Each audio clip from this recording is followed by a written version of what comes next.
ക്കുള്ളതല്ല, പ്രശസ്തിക്കുള്ളതല്ല, വലിയ ആളാകാനുള്ളതല്ല. ഖൽബിൽ ഒരു മാറ്റം വരുത്താനാണ്. ആ ഖൽബൊന്ന് മാറണോ, കണ്ണൊന്ന് നനയണോ. കരയുന്ന ദിവസങ്ങളാണ് ഇനിയുള്ളത്, കരയുന്ന രാപ്പകലുകളാണ് ഇനിയുള്ളത്. അതുകൊണ്ട് നന്നായി കരയണേ. കണ്ണുനീര് കവിൾ തടത്തിലൂടെ ഇറ്റണേ. മുൻഗാമികളായ മഹാന്മാര് മുഴുവനോ കരഞ്ഞുപോയില്ലേ? മറക്കപ്പുറത്തിരുന്ന് ബാധ കേൾക്കുന്ന ഉമ്മമാര്, ഓ എന്റെ ഈമാനുള്ള സഹോദരിമാര്, ആയിഷ ബീബി റളിയല്ലാഹു അൻഹയുടെ റമളാൻ എങ്ങനെയായിരുന്നു? അതിന്റെ ഒരു ചെറിയ ഭാഗം മാത്രം ഞാൻ നിങ്ങളെ പറഞ്ഞു കേൾപ്പിക്കുകയാണ്.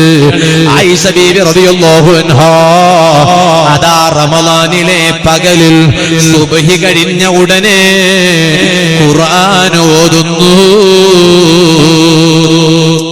ഏതുവരെയാണ്? ഫൈദാ ത്വലഅത്തി ശംസു നഅമത്, സൂര്യൻ ഉദിക്കുന്നത് വരെ ആയിഷ ബീബി ഉറങ്ങാറില്ല.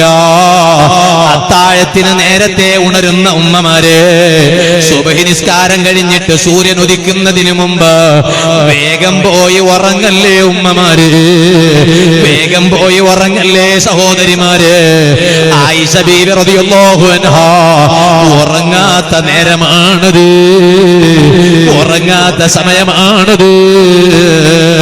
സുബ്ഹി കഴിഞ്ഞ ഉടനെ സൂര്യൻ ഉദിക്കുന്നത് വരെ ആയിഷ ബീബി റളിയല്ലാഹു അൻഹ ഖുർആൻ ഓതുകയാണ്.